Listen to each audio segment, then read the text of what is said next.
Live from Quezon City, Philippines. Your news, current affairs, and public service channel.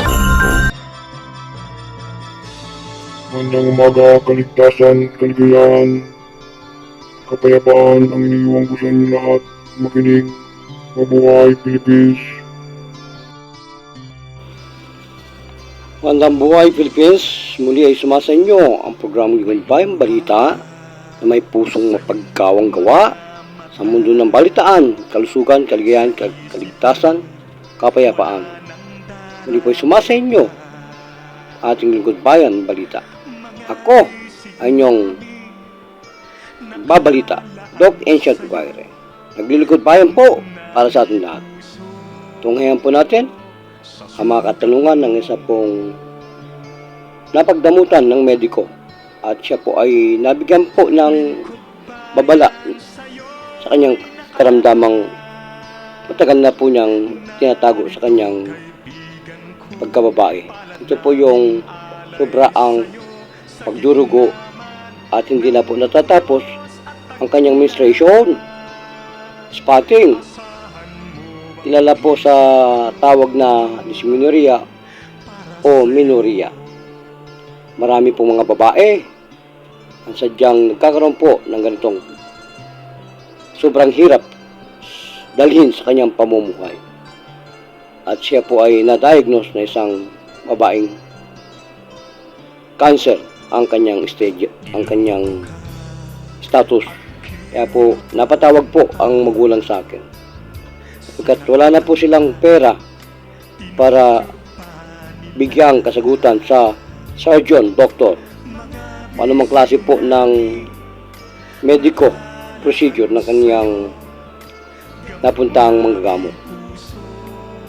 At sapagkat po siya ay tapos na sa mga oral na sinasabi ng kanyang doktor, ay kanya pong napagtanto ang aking panggagamot.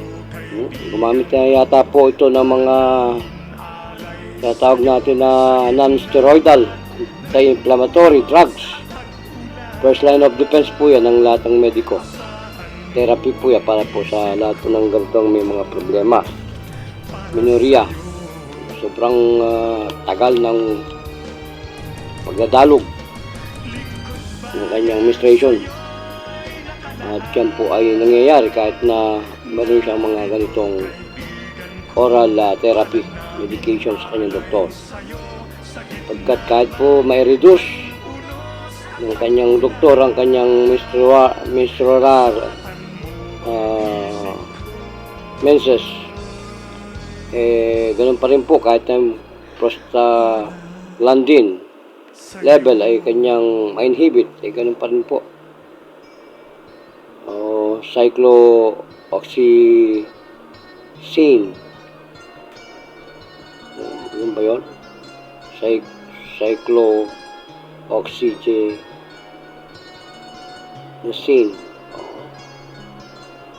matinding terminology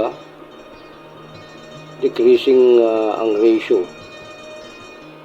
para sa prostacyclin para hindi po magka-trombo. Pero ganun pa rin po kahit i-avoid niya ang kanyang fatty food intake process, kahit na kung ano mong mga kainin niya ng mga maaalat, mga spicy, ganun pa rin po ang nangyayari. At nabalitaan po ng kanyang nanay na magic yung ginagawa ko, para hindi yan mag-bloated, magkaroon ng flatulence, mag-worsen ng menstrual cramps ng pasyente. Ay ganun pa rin po, walang nabawas. At mga kababayan, yan po ay para talakayin natin. Ito agad tayo sa stalemate, endo agad. Yan po ay yung paniniwala natin na kayo ay katatapos lang ng tinatawag natin na advanced menopausal kahit kayo 32 po yung pasyenteng tumawag sa atin sa pamagitan niya kanyang nanay. Ito po ang tatargetin natin. Kaya po mag-bleach ka talaga kasi advanced menopausal ka. Pangalawa po, baka yun po nagkaroon ka ng mga oral, contraceptive ng araw. No? Birth control, kung tawagin, kung ano-anong klase. IUD o ano mga pills, ganyan yan. Pangalawa po yung uterine, no? Fibrous or polyp, no? Baka po nagkaroon niya ng ganitong kadahilanan. Lumilitaw ito sa mga kababayan sa panahon ng ang reproductive ninyo ay sadyang hinog na, no? Kaya pag nangyari po yan, maaari pong makakaramdam kayo ng sensation ng ganito. Parang bumibigat o kumakapal at marami sa panahon yan.